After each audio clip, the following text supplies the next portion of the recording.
Hello বন্ধুরা। তো আজকে দেখছি আবার খুব প্রচণ্ডভাবে বৃষ্টি শুরু হয়ে গেছে। তো মোটামুটি দিনকে দিন খুব একটা পরিস্থিতি জটিল হতে চলেছে। আস্তে আস্তে করে গ্রীষ্ম থেকে বর্ষা শুরু হতে চলেছে। তো এই ঠান্ডা গরমের মধ্যে দিয়ে আমরা আমাদের পাখিটাকে কিভাবে ভালো রাখবো, তো সেই সংক্রান্ত আজ ভিডিও তোমাদের কাছে আমি নিয়ে চলে এসেছি আজকে। যে পাখি বর্ষাকাল বা ঠান্ডাকাল বা আমাদের কাছে এই যে বৃষ্টি যে সময় হয় সেই সময়তে ঠান্ডা লেগে যাবার প্রবণতা প্রচুর দেখা যায় পাখির মধ্যে। পাখির চোখ দিয়ে জল কাটা এবং পাখি গা ফুলিয়ে বসে থাকা, এক কোণে ঝিমিয়ে যাওয়া, ব্যাপারটা প্রায় আমরা নজর করতে থাকি। এবং যারা আমরা পাখি পুষি তারা সবাই আমরা লক্ষ্য করি যে এইসব জিনিসগুলো ঘটতে থাকে। তো সাধারণত আমরা এইসব পাখির জন্য ন্যাচারালি ইউজ করে থাকি, যেটা হলো তুলসী পাতা। তো লাল তুলসী পাতা হয়, এমনি সাদা তুলসী পাতা হয়, আর একটা হয় রাম তুলসী পাতা। তো এই তিনটে তুলসী পাতার মধ্যে যদি তোমাদের কাছে এই রাম তুলসী পাতাটা যদি কারো থেকে থাকে তো ওই পাতাটা তোমরা ইউজ করতে পারো। তো ঠান্ডা লাগা থেকে পাখিটা অনেক মোটামুটি রিকভারি হয়ে যায় তো ন্যাচারালি ভাবে। আর যদি মনে করো যে না, আমি আমার পাখিটিকে খুব তাড়াতাড়ি সুস্থ করতে চাই, তো সেক্ষেত্রে আমাদের ব্যবহার করতে হবে একটি অ্যান্টিবায়োটিক। তো অ্যান্টিবায়োটিকটির নাম হলো মেরিকুইন। তো এই অ্যান্টিবায়োটিকটি আপনি 2 দিন জলের সাথে দিলে ওরা খেয়ে মোটামুটি চাঙ্গা হয়ে যাবে। তো মোটামুটি সেরকমই পরিমাণ দেখে তো আপনাদের দিতে হবে, কারণ বেশি পরিমাণ দেওয়াটা উচিত হবে না, কারণ ওটা একটা অ্যান্টিবায়োটিক। আর জলটা কোনো মতেই 6 ঘন্টার বেশি রাখা যাবে না।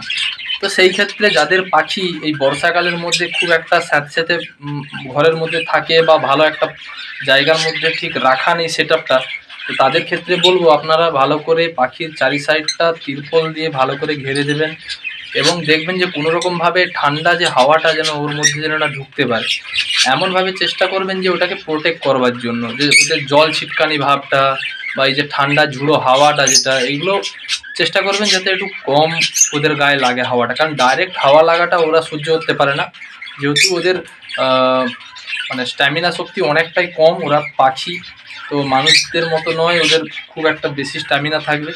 তো মোটামুটি হিউম্যান ওষুধের মধ্যে বলতে গেলে মেরিকুইনটা তো আপনারা দিতে পারেন, 2 থেকে 3 দিন দিতে পারেন। তো 100 ml জলে আপনারা 7-8 ফোঁটা দিতে পারেন। তো সেটা পাখি কতটা আছে আপনার কাছে সেই অনুযায়ী আপনি পাখিতে ওষুধটা প্রয়োগ করবেন। যতটা কম অনুযায়ী প্রয়োগ করা যায় ততটাই বেস্ট, কারণ মেরিকুইন একটা খুব খারাপ একটা ওষুধ, আবার একদিকে দেখতে গেলে খুব একটা ভালো ওষুধ।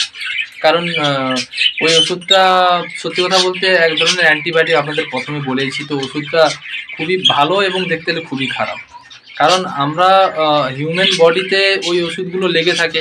তো আমরা অ্যাবজর্ব করছি মানে কি, ওদের মধ্যে অ্যাবজর্ব করতে অনেকটা টাইম লাগবে, কারণ ওরা তো অনেকটাই ছোট। তো সেই জিনিসের জন্য আপনারা যতটা পারবেন একটু কম ডোজ দিয়ে ওদেরকে দেওয়ার চেষ্টা করবেন, আর জলটা 6 ঘন্টার মধ্যে বের করে নেওয়ার চেষ্টা করবেন।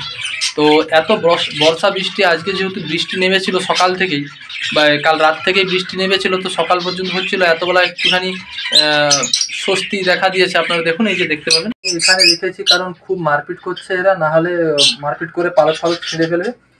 তো মোটামুটি আর এখানে দেখতে পাচ্ছ আমি তুলসী পাতা লাগিয়ে রেখেছি, কারণ এই তুলসী পাতাটা খুবই দরকার।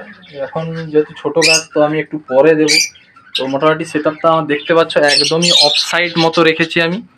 তো এর মধ্যে আমি আমার এখানে পর্দা সিস্টেম করে দিই, আমি এখানে কাপড় দিয়ে এটাকে ঢেকে দিই পুরোটা। এটাও পুরোটা নিচে আমি ঢেকে দিই, পুরো চারি সাইড ঢেকে দিই। এগুলো আমি সব ঢেকে দিই। তো একদিন দেখাবো আপনাদের। এই মুহূর্তে আমি খুলে দিয়েছি একটু ওদেরকে রোদ, একটু গরম হাওয়াটা একটু লাগাতে দেবো বলে।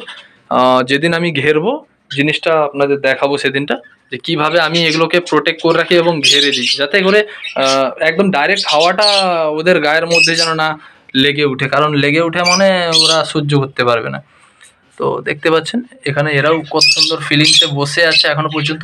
সবগুলো একদম চাঙ্গাভাবে বসে আছে, খুব খেলাধুলো করছে। তো খেতে দিয়েছি মোটামুটি আমি। যারা রাম তুলসী পাতা চিনেন না, তো তাদেরকে দেখাই। এই গাছটি হলো রাম তুলসী পাতার গাছ। তো এটিই হলো সেই রাম তুলসী পাতার গাছ, দেখতে পাচ্ছ ভালো করে, এর মধ্যে ফুল ফুটে আছে এবং খুব সবুজ। তো আশেপাশে যদি আপনাদের থেকে থাকে তো কারো কাছ থেকে পরামর্শ নিয়েই তবে পাখিকে দেবেন, উল্টোপাল্টা গাছগাছড়া দেবেন। আর মেরিকুইনটা সেটাও আমি আপনাদের দেখাচ্ছি। তো এটাই হলো মেরিকুইন, যে কোনো আপনারা মেডিসিন দোকানে পেয়ে যাবেন। এটা নিয়ে গিয়ে আপনারা দেখাতে পারেন। ফটোটা এইটা আপনারা যে কোনো মেডিসিন দোকানে গিয়ে দেখাতে পারেন। মোটামুটি মেরি কুইনটা ওরা দিয়ে দেবে। তো 230 থেকে 40 টাকা এরকম কিছু দাম আছে, নেবে আপনাদের। তো মোটামুটি এটা পাখিকে দিলে খুব ভালো একটা কাজ করে এবং ফলাফল দেখতে পাওয়া যায় খুব তাড়াতাড়ি। এই যে পাখি, বর্ষাকালের মধ্যে পাখি রাখা খুবই একটা দুষ্কর ব্যাপার, কারণ এই বর্ষাকালের মধ্যেই যত রকম সব পাখির প্রবলেম হতে থাকে এবং এদের থেকে অনেক রকম ভাইরাস ঘটিত রোগও হতে থাকে এবং দেখাও যায়। বিশেষ করে তো আই ইনফেকশনটা তো প্রচণ্ড পরিমাণে হতে থাকে। তো সে নিয়েও আমি তোমাদের সাথে কথা বলবো। যদি তোমাদের রিকোয়ারমেন্ট থেকে থাকে যে দাদা পাখি সম্বন্ধে চোখ সম্বন্ধ যে রোগের ব্যাপারটা, ওটা নিয়ে আপনি একটা ভিডিও বানান, তো আমি আপনাদের সাথে সেই ভিডিওটাও শেয়ার করব। তো মোটামুটি এই ভিডিওটাকে আপনারা ভালোবাসা দেবেন এবং যদি এতটুকু আপনাদের ইনফরমেটিভ বলে মনে হয়ে থাকে তো আমার চ্যানেলটিকে লাইক, শেয়ার, সাবস্ক্রাইব এবং কমেন্টস করে জানাবেন যে কেমন হয়েছে। চলো দেখা হচ্ছে এই পরের ভিডিওতে। তো আজকের জন্য এইটুকু, নমস্কার।